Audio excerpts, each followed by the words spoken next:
The space station Orion's Edge floated silently above a red and gold planet, its metallic hull glinting under the distant sunlight inside one of its many repair bays.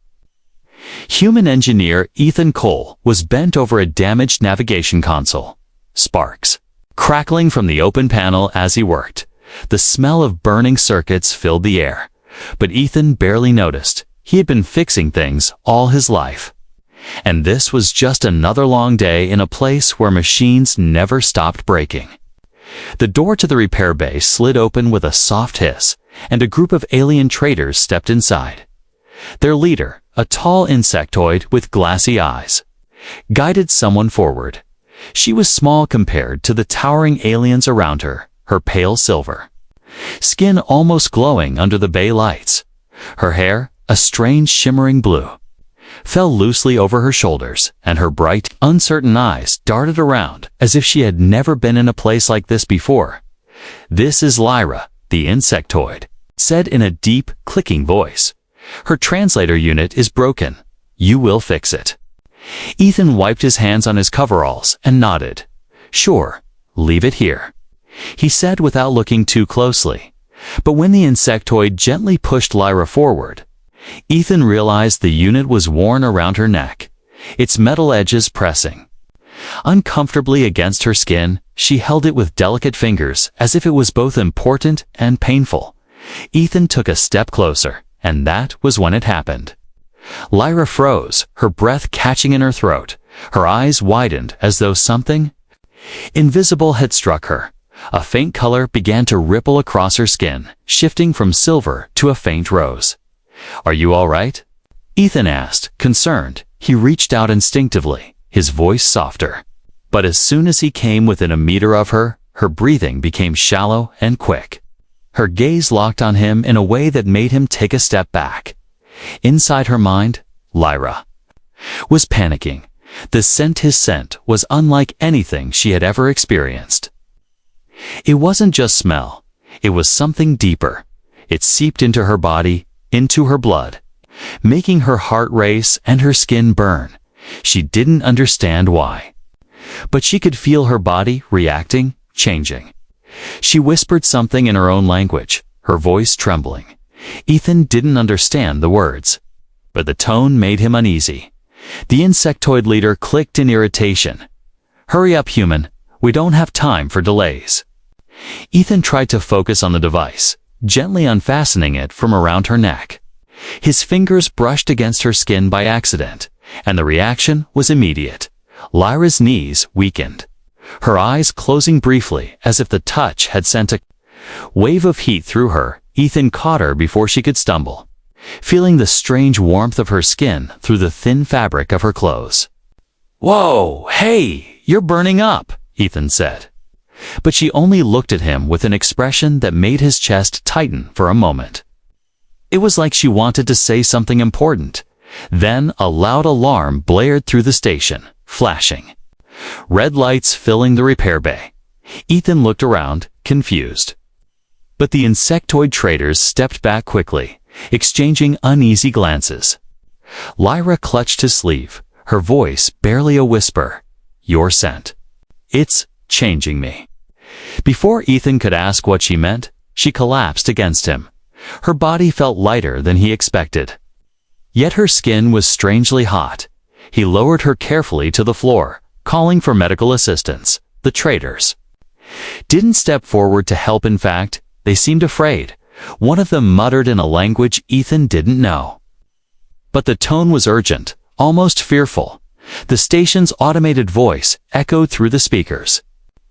"Medical emergency, Sector B," for Ethan lifted Lyra into his arms. Surprised at how naturally he wanted to protect her, he didn't know who she was, what was wrong, or why she reacted this way to him, but he could feel it's something strange was happening, something that wasn't just about broken translator units or alien traders. As he carried her out of the repair bay, Lyra stirred slightly, her lips moving in a faint whisper he almost didn't hear. "Don't let them take me." Her words sent a chill down Ethan's spine. He didn't know who they were, but the fear in her voice was real. He tightened his grip, walking faster toward the med bay outside. The corridor was filled with station security officers moving toward the repair bay for some reason Ethan couldn't explain. He didn't stop to tell them what happened. Instead, he kept moving, his mind racing with questions. The warmth of her body against his arms seemed to pulse in rhythm with his own heartbeat. Something told him that whatever had just begun, it wouldn't be ending anytime soon. Ethan pushed through the crowded corridor, holding Lyra close. Her breathing was shallow, her skin still warm. And every now and then, her fingers tightened around his shirt, as if she was afraid he might let go. People turned their heads to look, some with curiosity, some with suspicion. But no one stepped forward to help. When the medbay doors slid open, he hurried inside. The room smelled faintly of antiseptic, and humming machines lined the walls. A pair of alien medics, tall and with translucent skin, moved toward him, their wide eyes studying Lyra carefully. What happened to her? One asked in a high, vibrating tone. I don't know, Ethan said.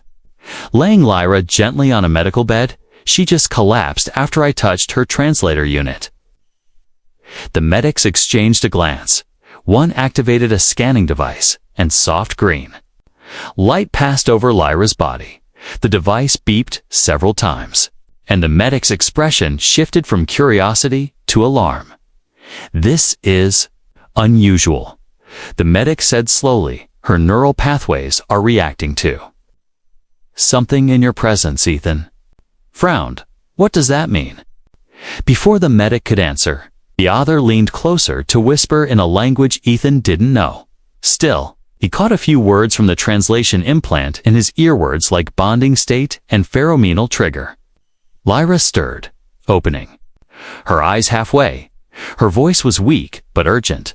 Don't leave me, she whispered. Ethan knelt beside her bed. I'm not going anywhere, he said. But he was starting to realize this was bigger than he thought. One of the medics tapped on a console. We should inform station security. This kind of reaction is dangerous. Lyra's fingers gripped Ethan's hand tightly. Her voice trembled. If they take me, you'll never see me again. Ethan hesitated, caught between listening to the medics and trusting the frightened girl lying in front of him. There was something about the way she looked at him, like she already knew him, like she needed him. What's causing this? Ethan demanded. Turning back to the medics, the first medic hesitated, then said, her species is highly sensitive to certain scents and pheromones. In rare cases, prolonged exposure can cause a rapid biological shift. Your scent seems to be the catalyst. Ethan blinked. You're saying she's reacting because she smells me? Not just smell, the medic corrected. It is deeper cellular recognition, as if your body is speaking directly to hers. Before Ethan could process that, the medbay doors slid open. A group of alien officials stepped inside, wearing dark uniforms and carrying small data tablets. Their leader, a stern reptilian figure, scanned the room with cold eyes. This is the one, the reptilian asked, pointing to Lyra. The medic nodded reluctantly. Yes, but she is unstable. She needs medical observation. The reptilian shook his head. She needs containment and study. This reaction could be weaponized or worse. Spread, Ethan stood quickly. She's not some experiment, he said sharply. But the officials ignored him, moving closer to the bed. Lyra's grip on his hand tightened again, panic in her eyes. Don't let them take me, she repeated. Her voice breaking, one of the officials stepped forward. Human, release her. Ethan's mind raced. He didn't understand all the details, but every instinct told him these officials didn't care about her safety. He glanced at the medics. They looked away. Unwilling to interfere, Lyra's breathing grew faster, the faint rose tint in her skin deepening. Ethan realized her reaction was growing stronger with each passing second. If they separated them now, it might hurt her even more. In that moment, Ethan made a choice. He stepped between Lyra and the officials. She's not going anywhere with you. The reptilian's eyes narrowed. Then you are interfering with station law. Ethan didn't care. He reached for the emergency release on the bed. Unlocking the restraints the medics had applied, Lyra struggled to sit up, her legs. Trembling, without another word, Ethan helped her stand. Her weight leaned heavily against him. But she managed to move. The officials started to advance. But Ethan hit the medbay's side door control. The panel slid open to a maintenance hallway. "Go," he whispered to Lyra, guiding her inside. The door shut behind them, just as the officials shouted for security. The narrow hallway was dimly lit. The hum of power conduits running along the walls.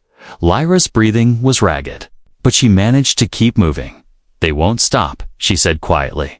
"Once they know what you've done to me, they'll hunt us until they find us." Ethan looked at her sharply. "What I've done?" "I didn't do anything." Lyra's eyes met his, serious and unblinking.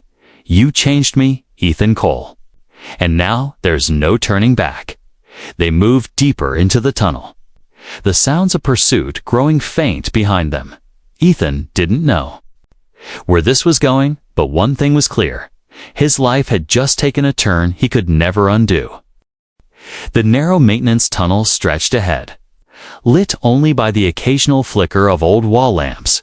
Ethan kept one arm around Lyra, supporting her as they moved quickly.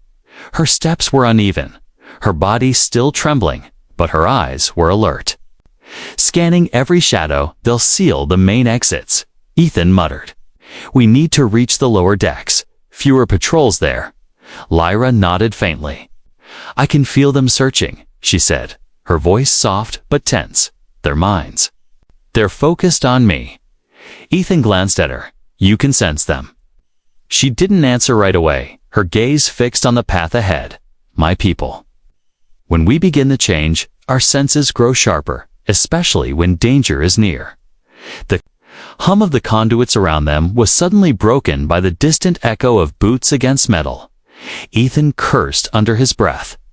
Pulling Lyra toward a side hatch, he opened it and guided her inside a cramped service crawl space. They crouched low. Listening, the sound of the footsteps grew louder. A beam of light sweeping across the tunnel just outside. Lyra's hand found his, her fingers gripping tightly. Her skin was still warm, but the heat felt different now, steadier. The patrol passed without checking the hatch, and Ethan let out a quiet breath. "We can't keep running like this," he whispered. "We need somewhere to hide for a while." Lyra's eyes met his. "There's an old cargo bay 2 decks down. The traders used it before the station banned them. It's abandoned now." "How do you know that?" Ethan asked. She looked away. "I've been here before." Long ago. Ethan didn't push for more answers. They crawled out of the service space and continued along the dim corridor until they found a maintenance lift. It rattled as it carried them downward, every noise making Ethan's nerves tighten when the lift stopped. They stepped into an area that smelled faintly of dust and rusted metal.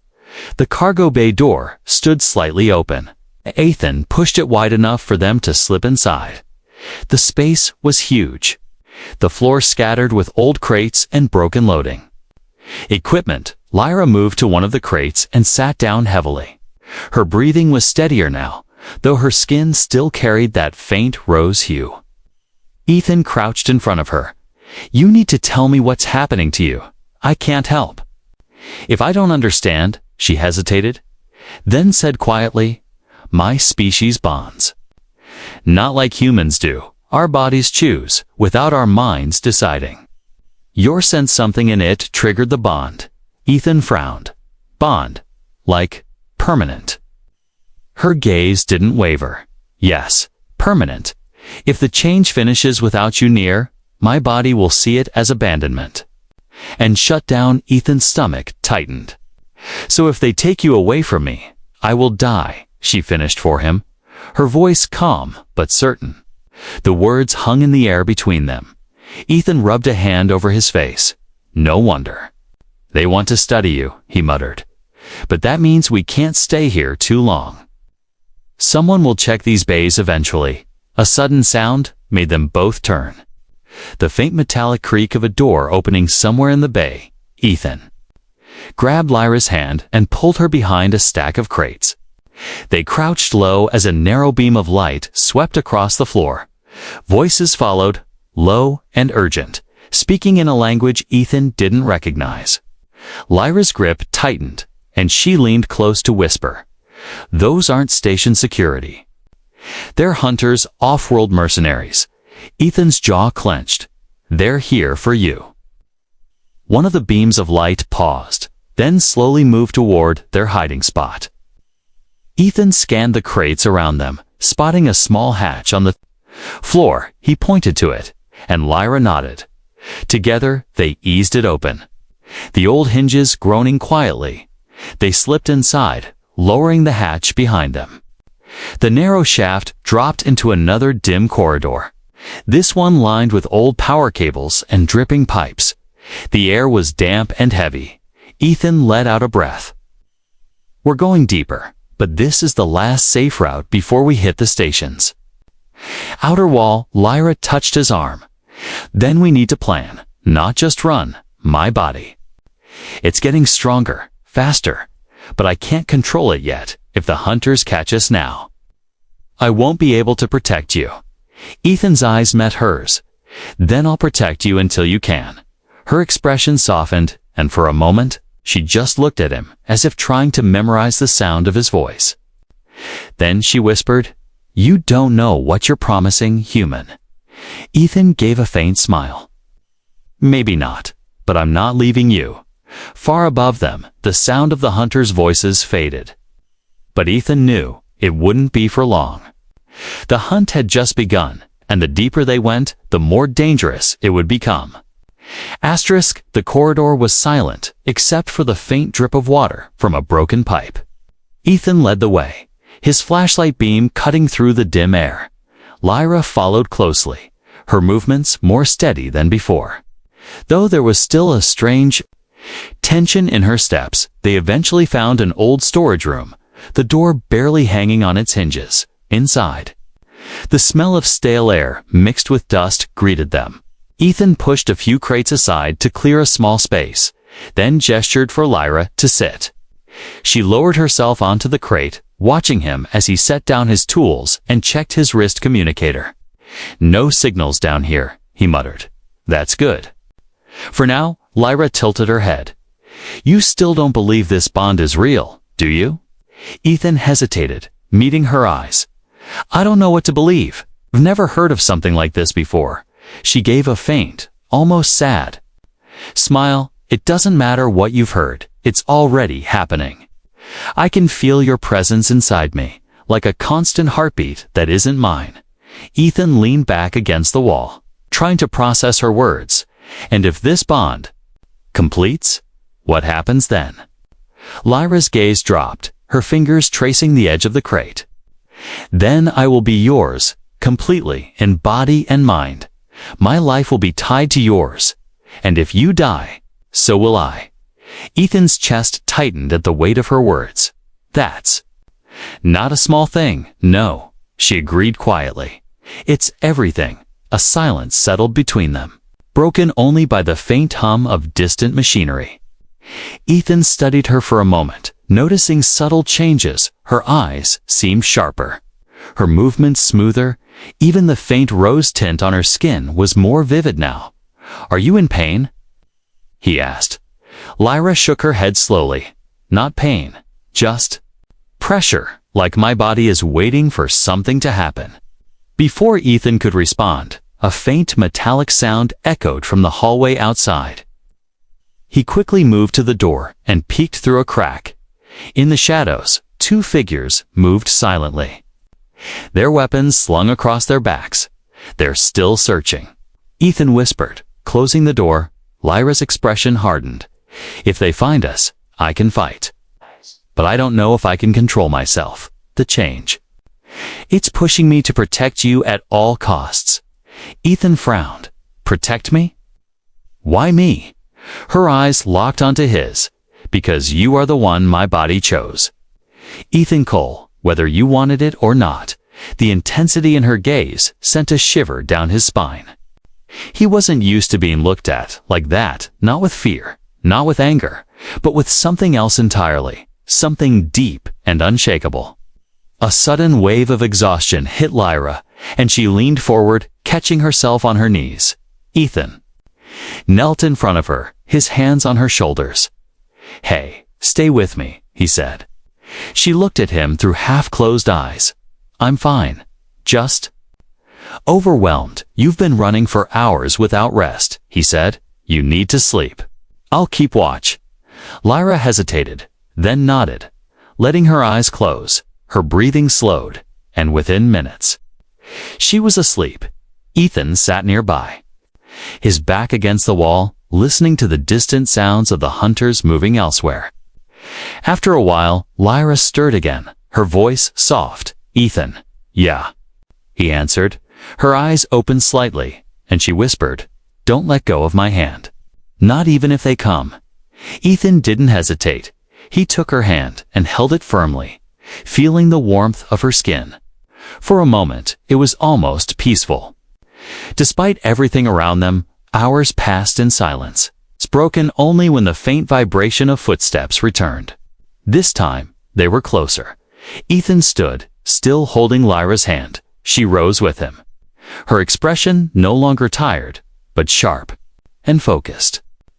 "They're here," she said quietly, "and I'm ready." Ethan nodded, his mind already working on the next move. He knew the bond between them was changing more than just hurt, was changing him too. The sound of footsteps grew louder, slow, and deliberate, echoing off the narrow walls outside the storage room. Ethan's grip on Lyra's hand tightened. She could feel his pulse quicken. "Steady but ready. We can't stay here," Ethan whispered. "They'll corner us if we wait." Lyra nodded, her eyes glowing faintly in the dim light. "Then we move, but stay close if we get separated. The bond will pull me toward you, and they'll use that to track us." Ethan pushed the door open, a fraction peering into the corridor. Two figures stood at the far end, their armor sleek and dark. Weapons in hand, one of them tapped a comm device, speaking in a clipped voice. "They're blocking the main exit," Ethan muttered.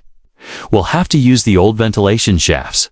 They slipped out quietly, keeping low as they moved along the corridor. Lyra's movements were quicker now, more fluid. Ethan noticed that her steps made almost no sound at all, like she had been trained for this, or born for it. As they neared a junction, voices drifted toward them from around the corner. Ethan pulled Lyra into the shadows of an alcove. They listened, catching fragments of conversation. "Station control says the human is protecting her," one voice said. "That means the rumors are true." The other laughed coldly. "Good. That makes him predictable." Ethan's jaw tightened. T didn't like being called predictable, especially by people who were hunting them. Lyra's fingers brushed his arm lightly, grounding him. They waited until the voices faded, then moved again. The ventilation shaft entrance was hidden behind a heavy panel. Ethan pried it open with a small tool from his belt. Inside, the shaft was dark and narrow, barely enough room for them to crawl. "I'll go first," Ethan said. "If anything's waiting inside, I'd rather it hit me than you." Lyra didn't argue. She followed him into the shaft, the metal cool under their hands and knees. The sound of their movements echoed softly, reminding them they couldn't stay too long in one place.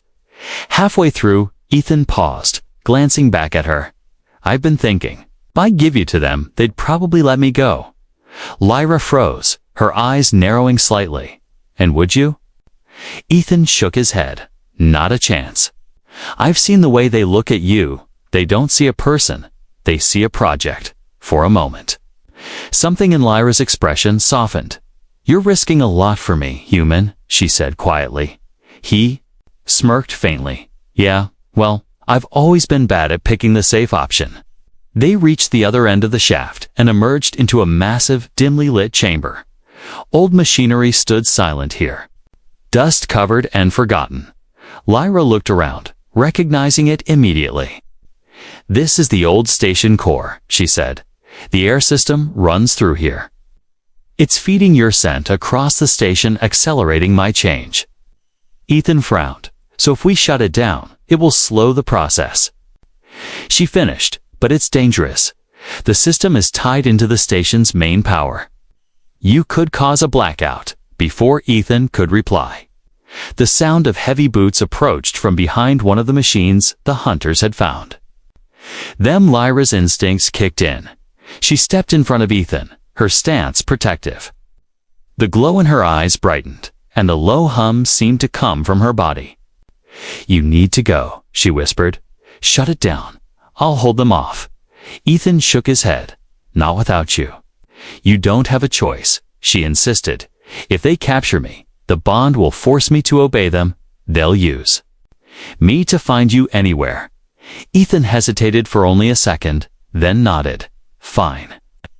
But you'd better still be standing when I get back." He dashed toward the control terminal while Lyra moved to intercept the hunters. The clash came quickly, weapons clashing against sudden bursts of speed from her. Were sharper now, almost too fast for the eye to follow. Ethan reached the terminal, pulling up the old override code. The screen flickered. Warning of system instability. He ignored it and began shutting down the air distribution system. The hum of fans across the station began to fade. Behind him, Lyra fought fiercely, her strikes precise but heavy. The hunters staggered back under the force. But they didn't retreat. One managed to land a blow against her side, and she stumbled slightly. "Almost done," Ethan shouted, slamming the final override command. The entire chamber's lights flickered, and a deep silence settled in. Lyra turned toward him, breathing heavily but still standing. "You did it," she said, a faint smile breaking through. Ethan walked toward her, but before he could reach her, another shadow moved in the darkness behind her. The shadow behind Lyra moved fast. A blur of dark armor and steel. Ethan shouted a warning. But the hunter was already swinging a heavy blade toward her back. Lyra spun at the last second, her hand catching the weapon mid-swing. The metal vibrated in her grip, and she twisted sharply, sending the blade clattering across the floor. The hunter staggered back, but another stepped out from behind a machine. Raising a plasma rifle, Ethan didn't think he'd lunged forward, slamming into the hunter's side and knocking the weapon away. The two of them hit the ground hard, fists and elbows striking in quick. Desperate blows. Lyra moved to help, but the first hunter grabbed her arm. She reacted on instinct, driving her knee into his midsection. The sound of armor cracking filled the chamber, and the hunter collapsed with a groan. Ethan rolled away from his opponent, pulling a wrench from his belt. He swung it with all his strength, the heavy metal connecting with a sharp clang against the hunter's helmet. The man crumpled, his rifle skidding out of reach. For a moment, there was silence, except for their ragged breathing. Lyra's eyes were bright, glowing like molten silver now. Her chest rose and fell quickly, but her stance was steady, strong. "They'll send more," she said, glancing toward the dark corridor beyond the machines. "We need to finish this." Ethan nodded, wiping sweat from his brow. The systems shut down. But if they restart it from the upper controls, it's over. Lyra's gaze locked on his. "Then we stop them here." The sound of more boots echoed in the distance, growing louder with every step. Ethan grabbed a fallen plasma rifle. Checking the power cell, Lyra picked up the discarded blade, its edge still humming faintly from the earlier strike. When the next wave came, they came hard. 3 hunters stormed into the chamber, firing without hesitation. Ethan ducked behind a console, returning fire in short, sharp bursts. Lyra moved like lightning, weaving through the blasts, her blades striking with precision. One hunter went down with a gash across his leg. Another lost his weapon to a quick disarm. But the third managed to corner Ethan against the wall, raising a shock baton for a final strike. Before the blow could land, Lyra appeared between them, her blade blocking the baton with a sharp crack. She shoved the hunter back, her movements faster than before, almost inhuman. Ethan stared at her for a heartbeat too long, realizing just how much she had changed.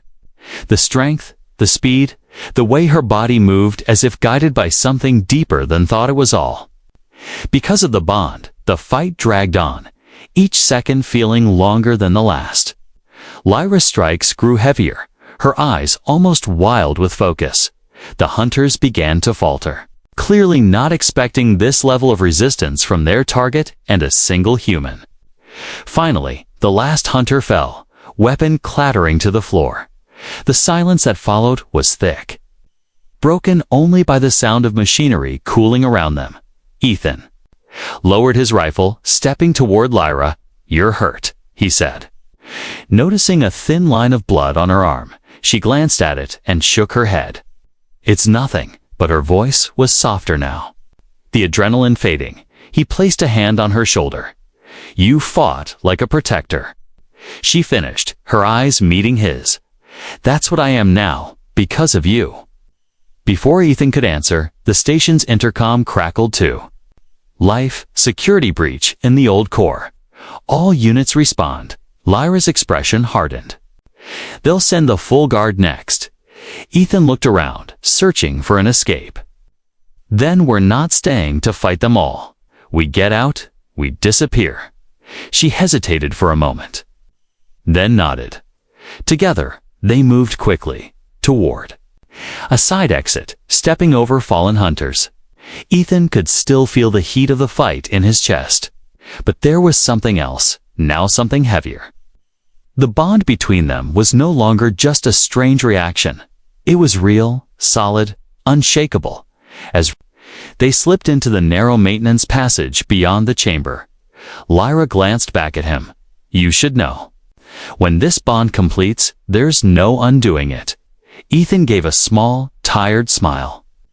"I already made my choice."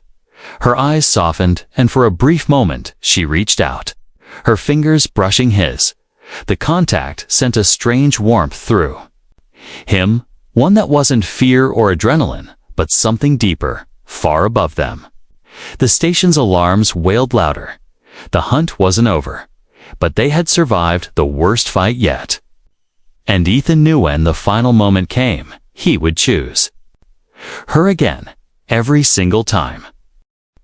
The maintenance passage twisted and turned, its narrow walls damp with condensation.